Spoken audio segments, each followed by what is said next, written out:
Happy Sunday, Griffins, and welcome to Griffin Gazette Live. I'm Sydney Forsyte. And I'm Bella Kim.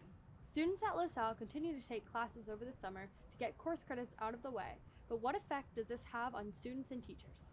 Some teachers at LaSalle assign video lectures in class, but students wonder if they are actually effective learning tools. Why are more music artists rebranding their stage presence, and how will this affect the future of the music industry?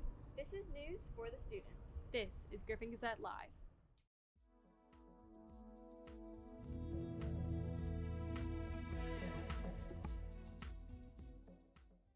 Many LaSalle students take classes over the summer, whether it's to relieve an overburdened schedule or simply to have a free period. There are summer class options offered through LaSalle, but unfortunately the spots for these classes are limited. As a result, many students take online classes independently from LaSalle through programs at other high schools. This can cause students to miss out on valuable rigor as well as in-person supervision and instruction that cannot be replaced. Let's hear what the people think about this issue regarding summer classes. You don't really make the most out of your summer, but I think it's a good way to get ahead if you're interested. You get the class finished early, so you have a free schedule. Because this year I'm taking photo and film, since otherwise I would have just took U.S. history and film. Students can utilize it by advancing through different subjects. It helps them understand units if they didn't understand it before. If they failed their class this year, they can relearn it. They don't have to take the classes in school, and they could have more classes. Students often complain about being assigned lecture videos by their teachers, whether in class, for homework, or through AP Classroom.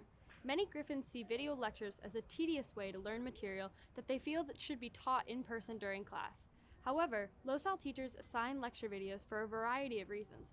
Based on a recent survey of LaSalle teachers, only 6% assign video lectures regularly. The pros and cons of video lectures come down to whether students find them to be effective learning tools.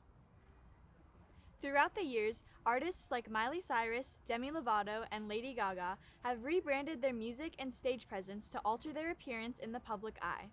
Recently, the trend has come back as Beyoncé has started to make country music and JoJo Siwa has been making headlines after her recent change. Are these changes that artists go through beneficial to their music careers, or are they just ways for them to regain public attention? Apple versus Android has been one of the biggest debates of the last decade due to the increase in everyday technology usage.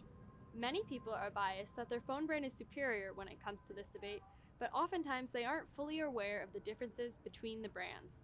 Both Apple and Android devices have pros and cons in the respective categories that are looked over by users who stick with a certain brand out of familiarity. What are these differences between the brands, and how should you decide on the one you'll use in the future? Taylor Swift recently released her new album, The Tortured Poets Department, to great acclaim. This release marks her 11th studio album and became the most pre-saved album countdown page in Spotify history. In succession to the 15 other tracks, Swift also released an anthology version of her album. Additionally, it was marked as the biggest pop album of all time by first-day streams on Apple Music. This album is definitely not one to miss out on and is available on all streaming platforms. LaSalle, make sure to read today's articles and more at lahsgriffingazette.com. Thank you for tuning in to Griffin Gazette Live, where we bring you the news you need to know.